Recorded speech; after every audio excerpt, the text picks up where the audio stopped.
Maraming salamat po. Kindly sit down. Uh,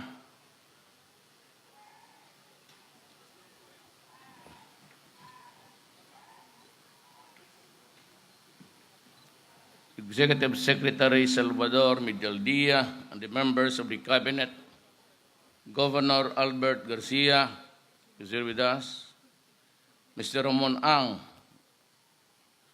huwag ko na lang dagdagan because the San Miguel Corp, everybody knows, the officers and staff of the Office of the President, fellow workers in government, my beloved countrymen. I'd like to, para maintindihan ninyo ako, I'd like to tell you a very simple story. My father migrated to Mindanao, married a Mindanaoan lady, and as far as I can remember, we settled in Davao when I was about 5 years old. Davao at the time was a frontier country. And life was hard, really. And I went to public schools, but you know how fate runs this planet. My father became the governor. In that short period, about 10 years, life seemed to be a little bit comfortable, but still not the life that one should desire, especially when you are young and you crave for material things. And, found out when nung mag-asawa ako, it's really very painful to refuse a daughter in si Inday with the things I would ask na hindi mo kaya. You know, I almost stopped my studies here in Mindiola, sa San Beda, after the death of my father. Because then I could remember that we returned almost back to where we came from. Talagang mahirap lang rin kami. And my father died a poor man. And as a matter of fact, late in life, I had to support also my mother and had her house repaired. Ako, may mga bagay-bagay ako na kaya kong bilhin ngayon. Pero sa tingin ko kasi, you know, for all the years, kayong mga taga-Davao, it was a pick-up. May nag-Christmas kasi sa akin. Nang Mercedes-Benz, I cannot simply, hindi ko ako sanay. So gusto ko lang sabihin na tayo rito sa gobyerno, hindi tayo dito, wala talaga tayong pera para. But what we remember really are those who like us in this planet. Whether it is a pretended feeling, kasi politiko ako, and everybody would say, ay, politiko yan. Bula lang yan. So, let it be.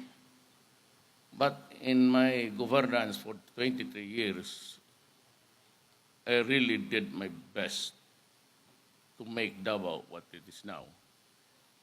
It is hitting the 9% growth, the highest so far in the country. And it was a very troubled world.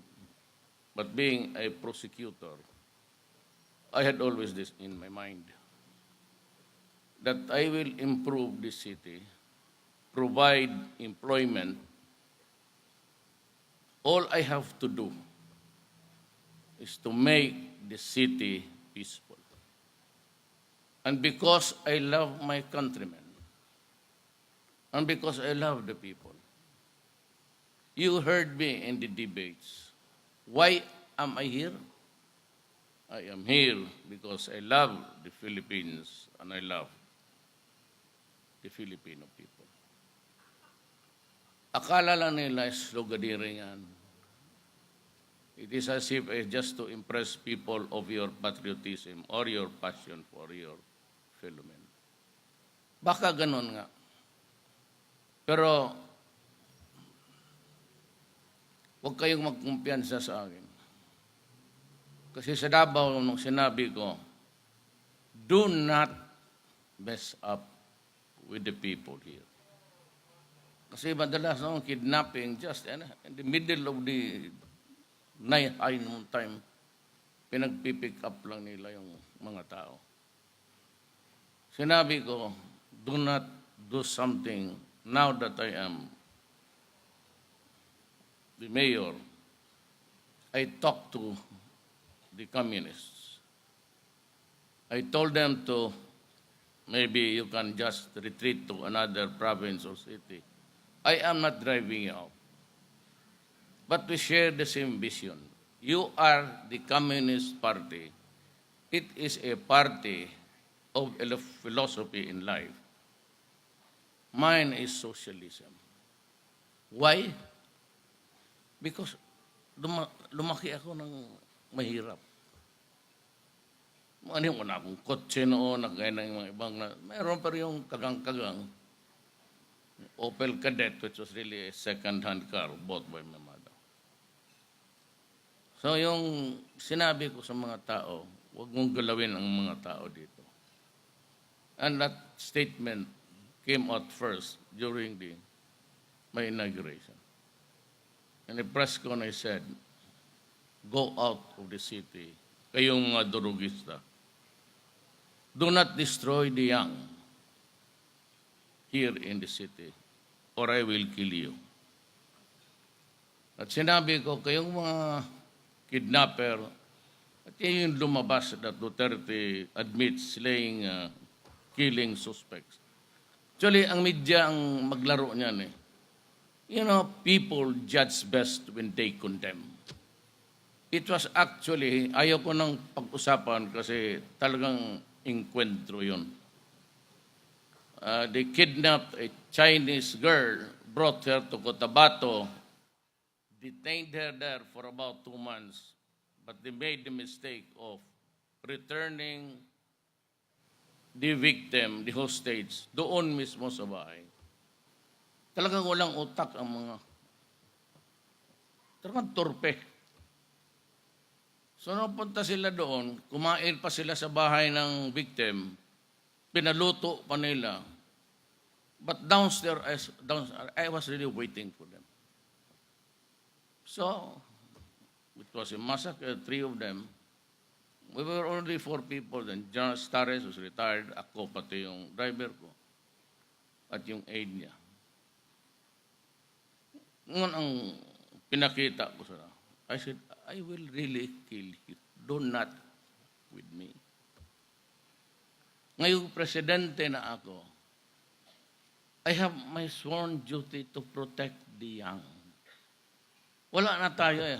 This Christmas is just a ritual every year for us to meet together to share the goodwill. Pero we have this purpose in life. You know very well that nobody really campaigned for me. Or at least some. Si Abet, governor. Si Lord. At yung few people who believed in me. Ramon Ang gave me some money. Hindi malaki, pat hindi rin maliit. But enough to finance 1 trip there, 1 trip here. Wala akong, tanongin ninyo silang, you can ask all of them. Kung naghingi ako, o tumanggap ako. Ramon, we became fast friends because alam mo may ang tao may ano, you have this a disarming attitude of humility. Talagang madi-disarm ka. So we became fast friends. Until now, I would be happy if you would share, break bread with me during our Christmas. Ulitin ko dito sa Pilipinas, wala akong para-para dito. Wala akong sabihin mo yung human rights. Basta diretso ako, may orders to the military and the police. Destroy the drug industry. Not the person. Destroy the apparatus. Kasi kung may dyan pang puser tapos patay na yung drug dealer, same. Maghanap lang yun ng ibang amo na drug dealer, then he will continue with his drugs. And so it put us in a bind, generation after generation. I will not allow that. I will never allow that. Kung patayan mo naman itong poser, nandiyan drug lord, maghanap lang ng ibang poser yan. So I have to destroy the apparatus of the drug trade. It will take me maybe 1, 2, 3, 4, 5 until the end of my term. But there are loose talks about impeachment, coup d'etat. Wala ako dyan. You know, God gave me a mandate. Ilang tao lang nagsuporta sa akin sa Luzon. One is Abed. Yung isa, si Lord Velasco. Doon sa norte, isa lang, si Amy. And if I may now, with due respect to the husband and to the family, si Angel Amante ng Agusan. Kaibigan ko siya. Sila lang. And yet I had even in Cebu, where my father comes from, Danao, the Duranos were my cousins, were for Po. And I was happy to just learn about it. Basta Bible lang ang totoo. So ito, tapusin ko na lang. Gutom na tayo. Tinanong ko yung asawa ko. I never really expected to win. I was there for the challenge because yung mga ibang kandidato were not talking about Mindanao. And the greatest fear should be we will end up a dismembered country. And that is why I had to take the challenge. Di ba ninyo alam, and I am sure you will believe me, short of a federal setup, we will have no peace in this country. Wala. Maniwala kayo sa akin, laking Mindanao. The barest minimum would really be a federal state. And everybody is asking, why? Bakit ba yung rebellion? It is not a rebellion actually of sorts. It is the rising nationalism of the Moro people. Alam mo, before Christianity arrived here via Leyte, sponsored by Magellan, Islam was ahead in Mindanao by almost 100 years. Part of the Sri Visayas Empire of the Malay race. Pinilit nilang kunin and the Americans. And they passed this, itong Malacanang. This is actually an imperial setup. Kung kailangan mo ng treasurer assessor, sino mag-appoint? Kung kailangan mo ng acting mayor dyan, who? Hindi mo nga nakita yung lugar na yan. I'm sure the past presidents never went to the places that I have been into because I'm from Mindanao. It's really almost a rotten system. You ask me, frankly, on this Christmas night, am I happy being the President of the Philippines? I'll give you an answer. I do not need it at this time in my life. Nandito ako, tatrabaho ako. I will not shortchange the Filipino people. Bakit ka tumakbo? Ayaw mo pala magtrabaho? No. Tatrabaho ako. Kaya, my duty is to preserve. And kung may tainga itong mga human rights, it is really a violence inflicted upon the Filipino society. By producing shabu, kinakain ng mga anak natin at maging gonggong, and crime flourishes. It is just in a matter of selling this shabu or alam mo, pag kayo may nakilala, isa lang sa pamilya ang it becomes a dysfunctional family. Ngayon, kung ang breadwinner with about 7, 8, he comes home with his salary, but he is hooked sa dollar. At 200 per day, that is 6,000 a month. Times 3 million. 104 million tayo. Assuming totoo yung PDEA. Yung kay ano pa ito, wala pa yun sa akin. Mine, I'm still counting, but I'm nearing the 900. I will hit 1 million by the year's end. At 200 every day, it's 6. In 1 month, it's 18 billion of our money. In 1 year, it is 216 billion of the blood of the Filipino. Kaya putang, huwag kayo talaga ihiritan ko talaga kayo. You don't destroy my country. I don't care about those human rights and presidents of other countries. They're all hypocrisy. And besides, what does he know of the spirit of my country? Lahat tayo nagtatrabaho, papakainin yung anak natin, papaaralin. Hindi naman lahat may kotse, naglalakad. Ako noon may minsan, San Beda, pati dormitoryo dyan sa Tihol, YMCA. Nang namatay ang tatay ko, sabi ng nanay ko, hindi ko kasi, sabi ko okay lang. Naglalakad ako. Maniwala ka. But God is there. I would never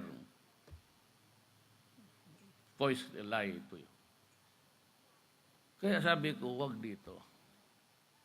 No, of course, itong mga revolutionaries. But they are driven by kanilang prinsipyo. They are the communists. You know, I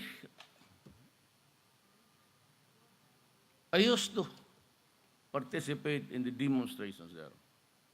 When my father knew about it, because he was a cabinet member of the first years of Marco, he called me there and said, if you do not stop, I will resign. Kaya ako na ito. Sabi ng tatay ko, do not put me in a very compromising way. I respect your belief, but at least show a little bit of. Diyan, pinatawag ako. Sumasali ako dyan. He was a cabinet member, but the Secretary of Non-General Services, tatay ko, the first term of Marco. But that's only my link with them. May sabihin ka, ako, Marcos boy, gagawain ko sila.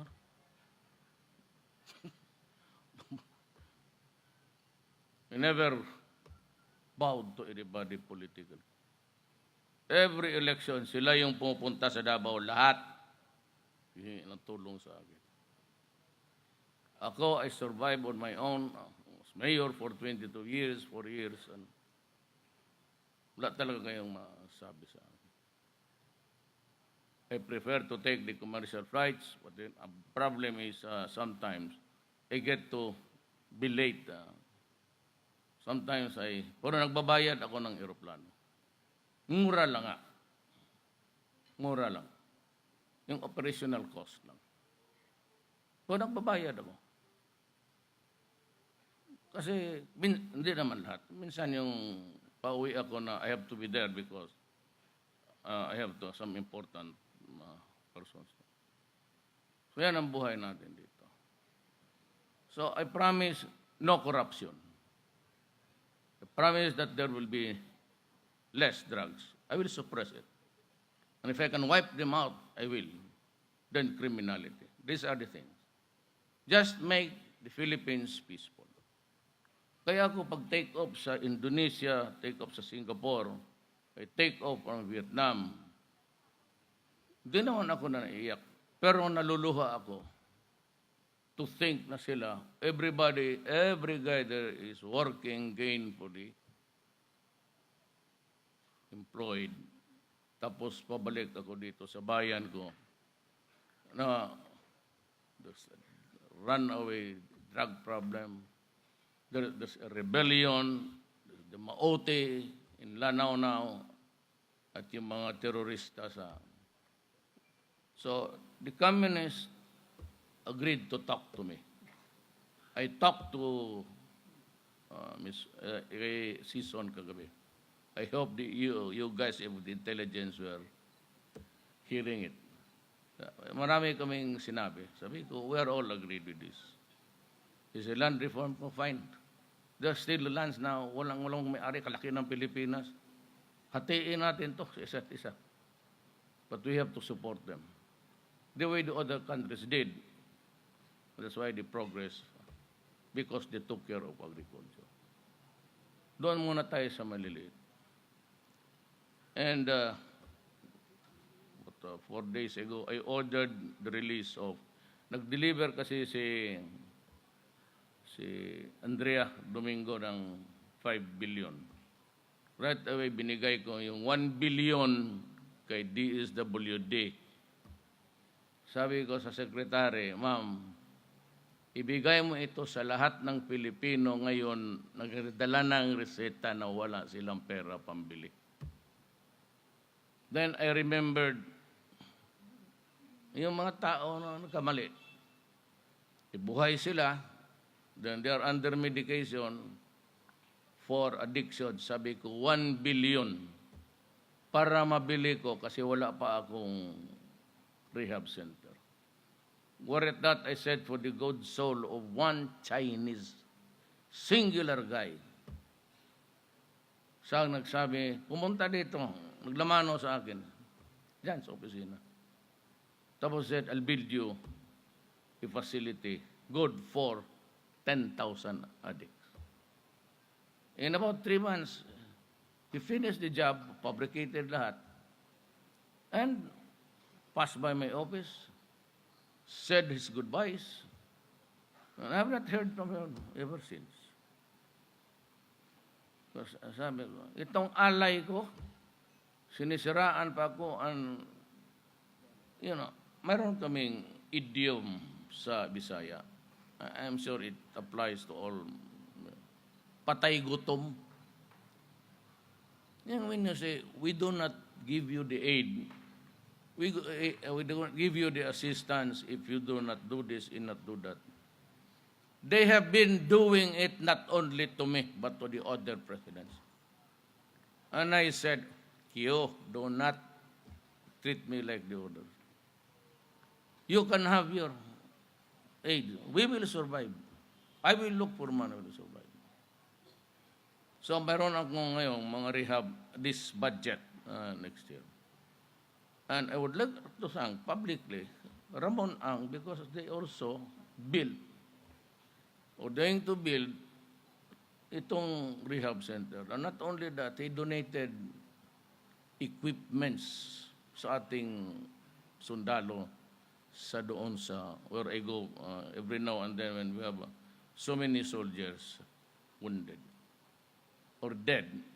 I make it the point, and even the police, in the drive against drugs. So yan ang policy. Now, to all the military men listening, and to all the police officers and men listening, remember this. Go out and hunt for them. Place them under arrest if still possible. But usually they are not because they are armed. And if you cannot arrest them without your life being in jeopardy, kill the idiot. Sinabi ko sa kanila, and I will protect you. I will protect you. At the end of the day, I will assume full legal criminal responsibility. If I rot in jail, fine.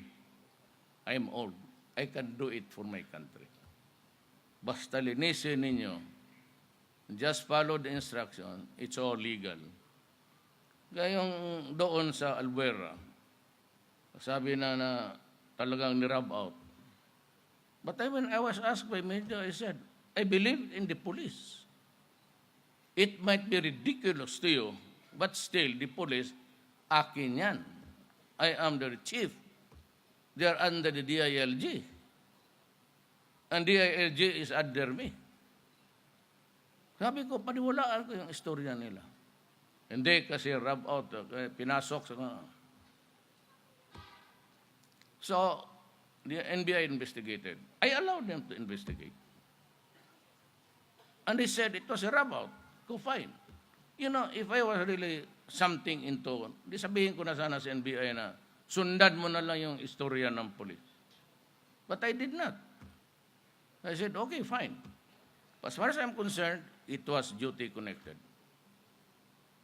Sabi ko sa kana, that may isang nagtanong sa akin, pare.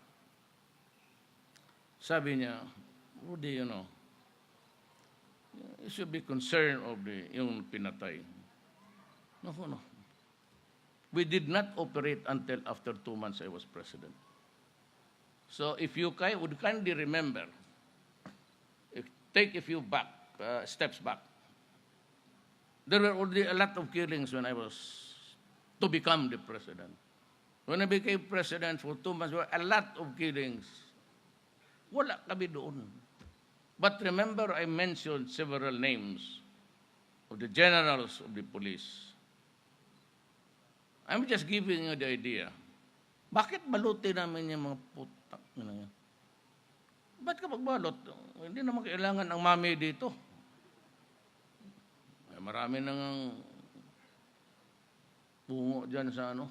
Hindi na maghintay ng gabihan. They would not even wait for the darkness to fall. You want some ghosts, you go there, be alone. Sit there for about a few hours and you will see one. Hindi, tinatakot ko lang. Ano, Father? You don't have to worry so much about it. Because, about a third baby. Ba't hindi amin yan? Yung amin talaga is, I do not. Talayan mo ang kamay, palhurin mo, tapos patay mo, gago. Lalaki ka kaya kung gano'n? Are you a man? At least bigyan mo ng panahon mo lumaban. Kaya, I support the police. Trial, demand na ninyo. We go to trial. But I will protect them. Anda, sabihin ko sa korte, pupunta ako. Akin yun. Bakit ba dyan? Anong reklamo mo? Pwede kung gano'n, you prepare the sentence. I'll plead guilty. That I ordered it. And I will say protect everybody. Because in the end, sabihin ko, kanila. I may be, sabi ko doon sa Aguinaldo, there are several talks about Codata, talks about impeachment. Yun ang sabi ko, tinanong ko yung asawa ko, how come it is like this. Nanalo ako, anong tingin mo? Sa Cebu mismo, doon ako pinanganak sa Leyte. Wala akong isa, pati yung mga pinsan kong congressman. Doon niya sa kabila. At nanalo ako. So what does that mean? My wife said, she's a really religious woman, Baptist. There must be something that God would like you to do. So, yan lang ang sinabi niya. So, what do I do? Then, of course, ang bayan ko, ako din, I will do it. But the sheer mandate of 6 million really appalls me. Saan ko kinuha yung buto? Baka nga sabihin nila, nagdaya pa ako. Because I was only carrying yung putok na yan, that would be the last. Next year, wala. Kita mo naman ang magbayad. Ilang tao pa na, kung ikaw ang governance, why would you allow people to get injured, children losing their sight, limb? Hintuin mo Ay, paputok to drive the devil away. Magdagdag lang kayo ng demonyo sa buhay dito. Tayo magbulahan para tayong bata. Okay lang yan. God sent me to be president maybe for 3 months, 6 months. Then I'll be ousted. Oh well. Or I'll be ousted, impeached 3 to 4 years from now. Oh, that's fine with me. Do not stop me because I will not be stopped. Tatapusin ko talaga yung problema. I may be ousted like the others, but at least ako, I will assure you, mark my word, it will never be because of corruption. I will be ousted there. I will be forced out because I was desperate trying to help and preserve the Filipino people. That's about it. Nothing simple. Gladly. So wag lang ako sabihin na nakaw ako because it will never happen. And corruption in this government will stop. I go out because I was brutal in this war. So be it. It should be brutal because you impose brutality on my country. God. Yan, tapos. Merry Christmas and Happy New Year.